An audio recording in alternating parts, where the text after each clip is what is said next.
Rome turned violence into spectacle. The arena was public, controlled, celebrated. What existed beyond it was not. Gladiator culture was not limited to combat. It was an institution, an enclosed system that absorbed human lives and redistributed them according to utility. Captive women existed inside this system, not as fighters, not as spectators, as property. Roman conquest produced captives continuously. War created supply. Women taken during campaigns were processed through legal ownership. They were sold, assigned, transferred. Some entered domestic slavery. Others were directed toward gladiatorial infrastructure. Not the arena itself, the machinery around it. Gladiator schools required constant labor, food preparation, cleaning, laundry, medical support, textile work. Captive women filled these roles. They lived near the violence, but remained invisible to the public. The gladiator school was a closed environment. High walls, restricted access, permanent supervision. Inside, hierarchy was rigid. At the top stood the lanista. Below him were trainers and guards. Below them were gladiators. Captive women existed beneath all. They had no recognized role, only function. Roman law defined their status clearly. A captive woman had no legal personhood. Her identity was replaced by ownership. She could not testify. She could not refuse assignment. She could not challenge treatment. Her body belonged to the institution. This was not controversial. It was standard. Daily life followed routine. Wake before sunrise. Work without explanation. Silence enforced. Deviation was corrected administratively. Rations reduced. Tasks intensified. Isolation imposed. Violence existed, but it was regulated. Excessive brutality disrupted productivity. The system favored control, not destruction. A captive woman was valuable while functional. Medical care was limited to preservation of labor. Emotional suffering was irrelevant. The arena required spectacle. The support system required silence. Sexual access was not recorded, but it was normalized. Roman law offered no protection. Consent was not recognized. Children born inherited status through the mother. The system reproduced itself biologically. Family bonds were not acknowledged. Separation was routine. This reduced resistance. Women were isolated from one another. Different quarters, different schedules. Solidarity was difficult. Surveillance was constant. Other enslaved workers reported behavior. Guards enforced compliance. Privacy did not exist. Religion did not intervene. Roman belief systems reinforced hierarchy. Discipline was virtue. Obedience was order. The public never saw this. Crowds focused on blood in the arena, on skill, on death. Captive women remained off-stage. Their lives did not serve entertainment, so they were hidden. The gladiator was remembered. The women were not. This was intentional.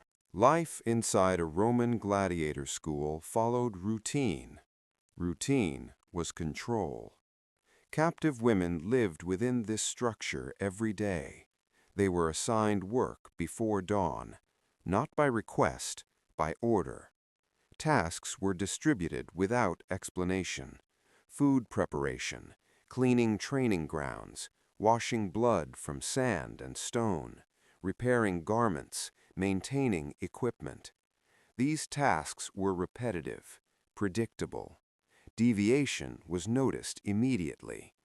The gladiator school was designed for observation. Corridors were narrow, quarters were shared. Movement was visible. Privacy did not exist. Surveillance was constant. Guards monitored behavior. Overseers enforced discipline.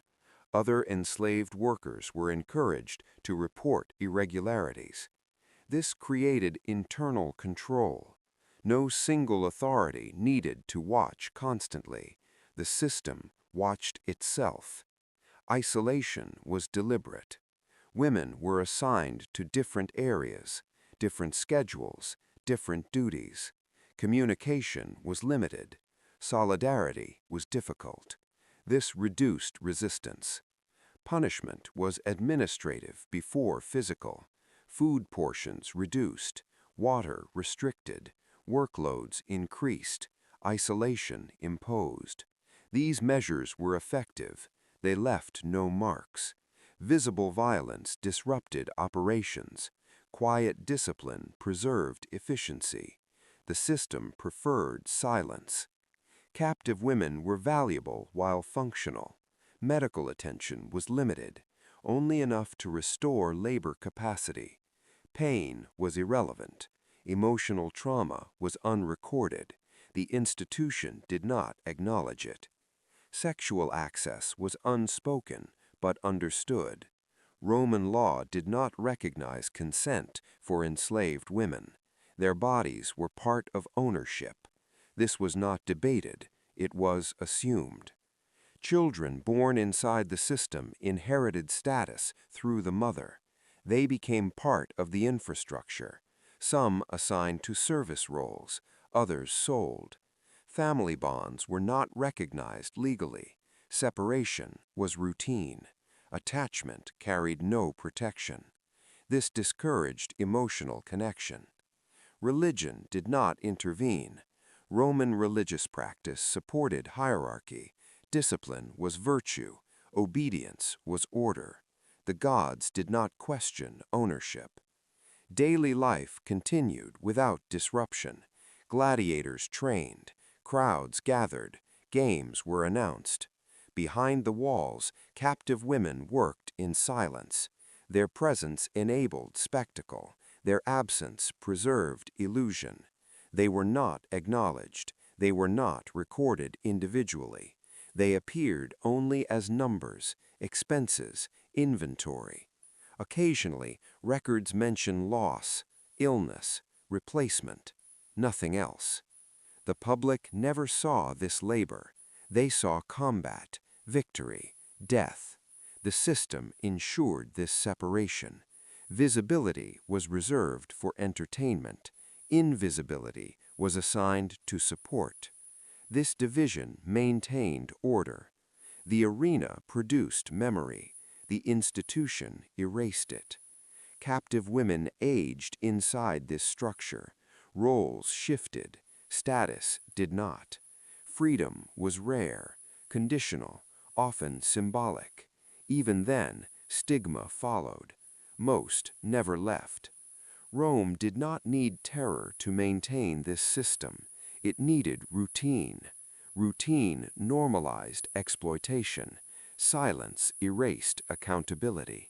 This was daily life, not extraordinary, not exceptional, institutional. Roman society did not restrain the gladiator system. It supported it. Captive women inside gladiatorial institutions had no legal identity. They existed only through ownership. Roman law classified them as property, not as persons. This distinction removed protection entirely. A captive woman could not testify in court. She could not bring accusation. She could not appeal punishment. Any dispute involving her was resolved through her owner. This erased accountability. Control was embedded in the legal structure itself. Ownership extended over labor, over movement, over residence, and over the body. This was not debated. It was assumed as normal. Legal texts did not question it. They recorded it. Women were transferred with property, sold with estates, assigned to gladiator schools through contracts. Papyrus records list age, physical condition, work capacity. They do not list consent. They do not list treatment. Law focused on value, not experience. Marriage offered no protection. Captive women could be paired without approval. Relationships existed only at institutional discretion. Children born inherited status through the mother. This ensured continuity of bondage. The system reproduced itself automatically. Escape offered no legal remedy. A runaway was not seeking freedom. She was reclaiming property. Return was mandatory. Punishment followed quietly. Public spectacle was unnecessary. Fear traveled through example. Rumor carried warning. Silence maintained control. Even free women were shaped by this structure. The presence of enslaved women reinforced hierarchy. It defined boundaries. It demonstrated consequence. Noble women enforced discipline. Mistresses supervised labor, assigned correction, delivered punishment. Power was delegated downward, responsibility diffused. No single figure appeared cruel. The system appeared orderly. Religion reinforced legality. Roman belief emphasized fate, discipline, obedience. Hierarchy was presented as natural. The gods did not challenge ownership, they reflected it. Daily enforcement required no explanation. Everyone understood limits. Captive women entered this system young. Identity never formed outside ownership. Language faded. Origin disappeared. Memory weakened. Time deepened control. Aging brought no relief, only reassignment. Manumission existed in theory, rare in practice, often granted late, frequently symbolic. Freedom did not erase stigma. Former captives carried limitation permanently. Rights remained restricted, protection absent. The system did not restore, it contained.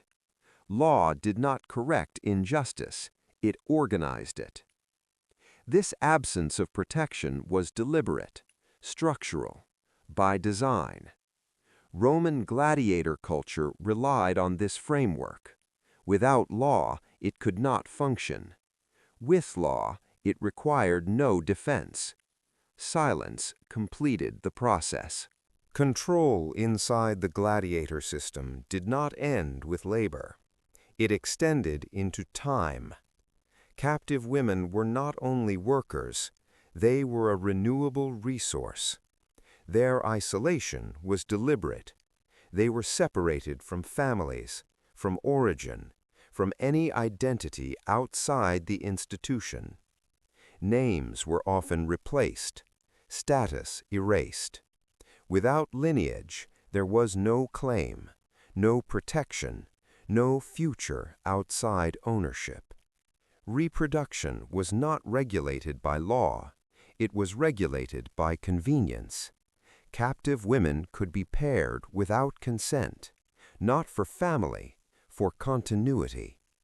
Children born inside the system inherited status through the mother. This rule ensured stability. The system reproduced itself biologically.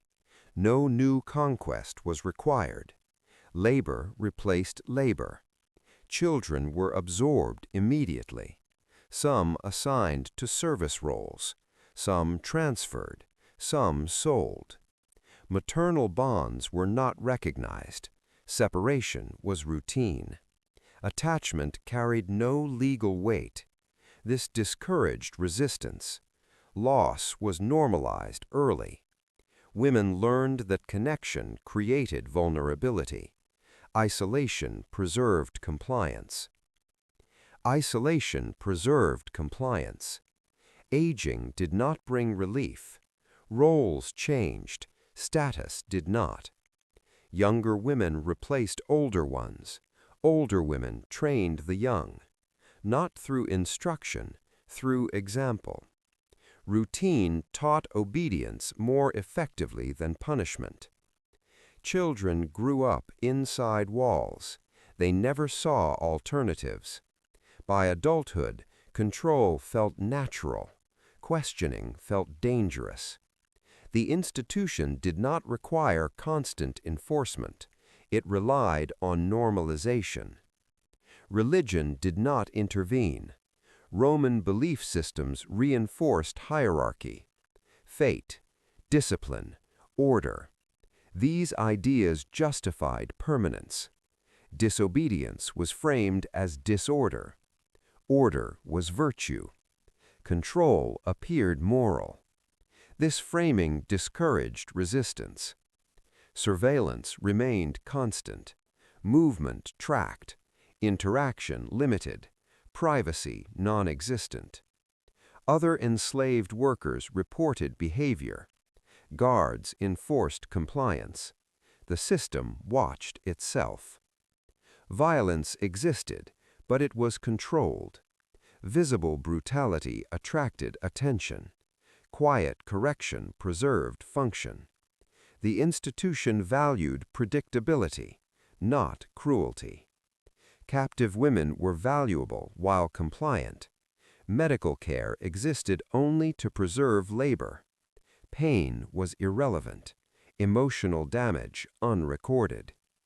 Records mention illness, replacement, expense, not experience. Manumission existed in theory, rare, conditional, often granted late. Freedom did not erase stigma.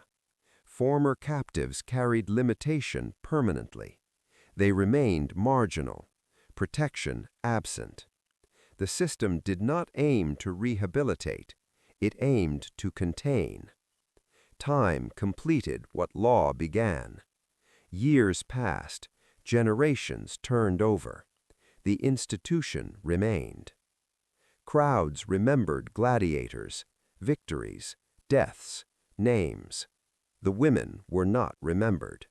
They left no trace, no monument, no record. This absence was not accidental. It was functional. Silence preserved efficiency. Isolation prevented solidarity. Reproduction ensured continuity.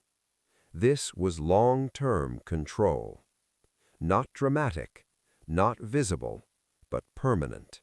By the final stage, the system did not feel imposed. It felt normal. That was its most effective condition. Inside Roman gladiator culture, control did not rely on constant force. It relied on routine. Routine shaped behavior. Behavior shaped expectation. Expectation shaped acceptance. Captive women lived inside this acceptance. There was no contrast, no alternative reference, only repetition. Daily life followed established patterns. Work began before the arena opened. Tasks repeated without variation. Supervision remained constant but unremarkable. Correction was expected. Nothing felt exceptional. This normality removed resistance. Control no longer appeared as domination. It appeared as order. Order was not questioned. It was internalized. Institutions absorbed this logic permanently. Gladiator schools operated predictably. Administrators recorded outcomes, not experiences. Records defined reality. If something was not recorded, it did not exist. Captive women rarely appeared as individuals. They appeared as labor units, as expenses, as inventory. This abstraction erased empathy. Abstraction stabilized authority. Over time, memory adjusted. The public remembered spectacle, names of gladiators, victories, deaths. They did not remember infrastructure. They did not remember labor. They did not remember women. Silence completed the system, not through violence, through omission. Captive women aged inside this absence. Their labor remained visible. Their presence did not. They sustained the institution, without recognition, without record. Occasional manumission did not disrupt control. It reinforced it. Exception confirmed rule. Late freedom carried stigma. Former captives remained marginal. Protection remained absent. Integration incomplete. This discouraged hope among others. Hope destabilized systems. The institution discouraged hope structurally. Time reinforced obedience. Years passed. Generations replaced one another. The system continued unchanged. This continuity mattered more than individuals. Power did not need memory. It needed stability. Stability required silence. History reflects this outcome. Monuments remain. Names survive. Lives beneath them disappear. Not accidentally, intentionally. The hidden reality was not extreme cruelty. It was systematic neglect, a structure designed to extract value quietly, without acknowledgement, without consequence. Roman gladiator culture did not collapse under resistance. It endured through normalization, through routine, through silence. The women were not destroyed.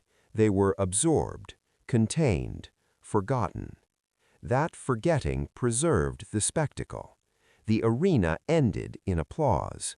The institution returned to order.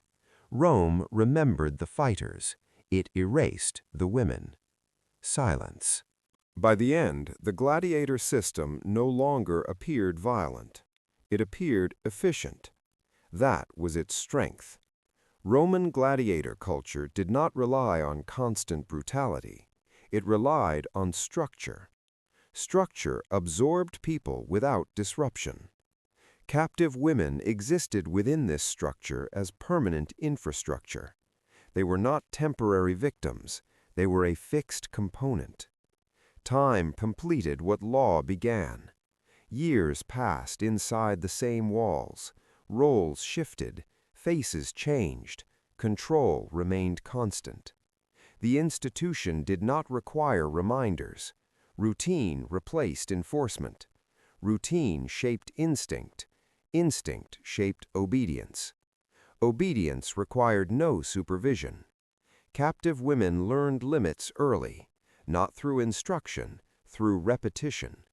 They observed consequences. They adjusted behavior. Silence became habit. That habit preserved order. The public never questioned this system. They saw spectacle. They applauded combat. They remembered names of fighters. They did not ask how the institution functioned. Visibility was reserved for performance. Invisibility was assigned to labor. This division protected illusion. Administrators understood this.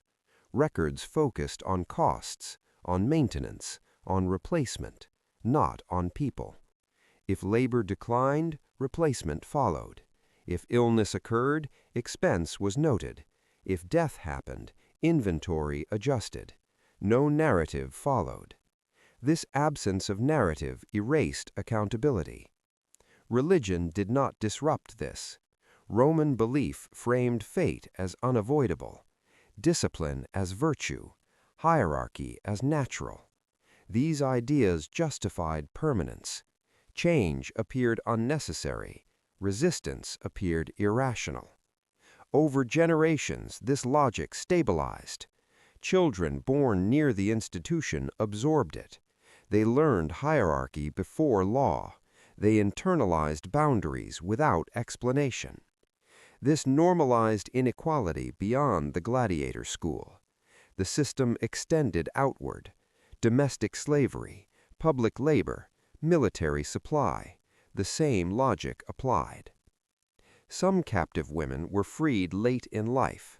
Manumission occurred quietly, often symbolically. Freedom did not restore status. Former captives carried stigma. Their past followed them. Protection remained limited. This reinforced caution among others. Hope was dangerous. Hope disrupted systems. The institution discouraged hope structurally. Memory adjusted accordingly. What was not recorded disappeared. What disappeared was never questioned. History became selective. Monuments preserved power.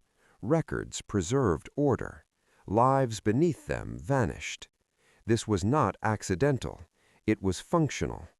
Roman gladiator culture endured because it removed disruption. It removed voice. It removed record. It removed consequence. What remained was stability. Stability sustained spectacle. Spectacle sustained authority. That authority required silence.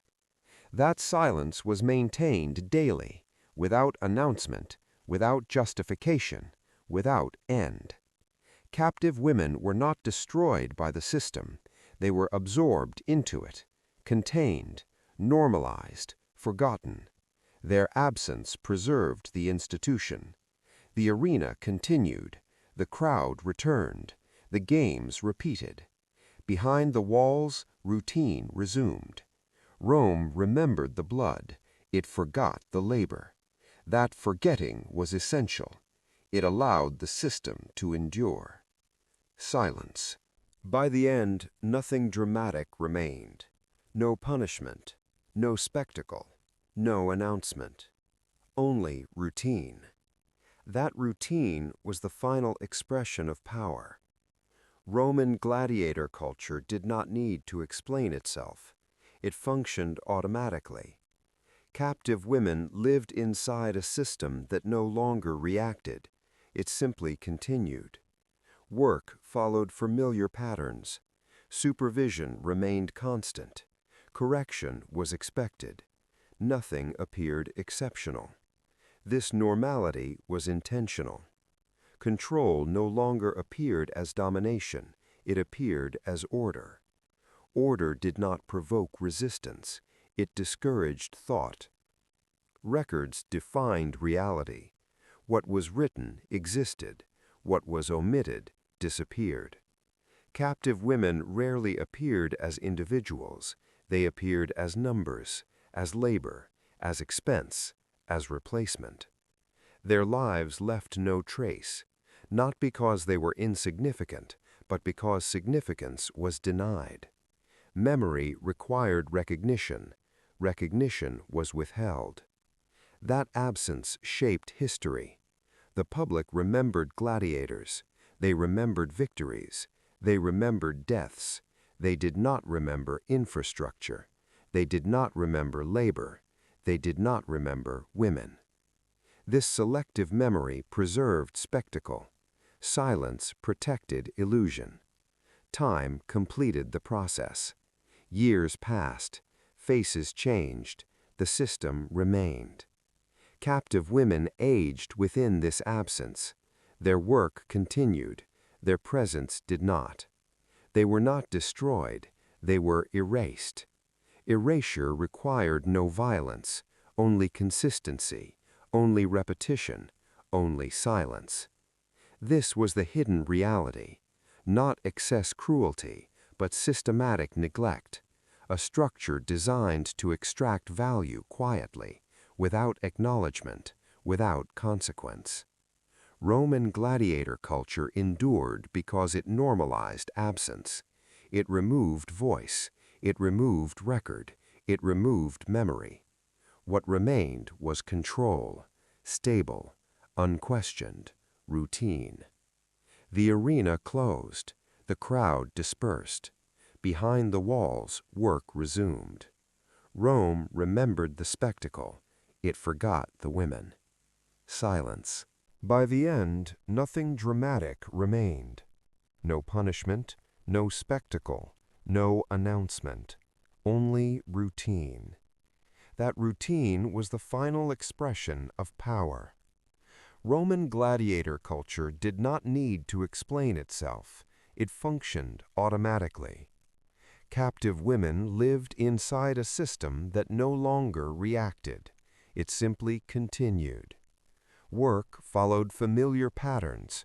Supervision remained constant. Correction was expected. Nothing appeared exceptional. This normality was intentional. Control no longer appeared as domination.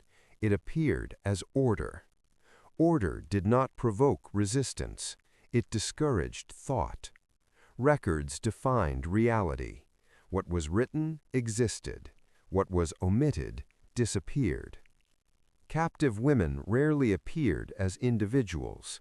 They appeared as numbers, as labor, as expense, as replacement. Their lives left no trace, not because they were insignificant, but because significance was denied.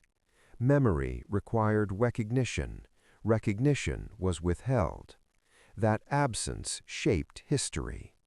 The public remembered gladiators. They remembered victories. They remembered deaths. They did not remember infrastructure. They did not remember labor. They did not remember women. This selective memory preserved spectacle. Silence protected illusion.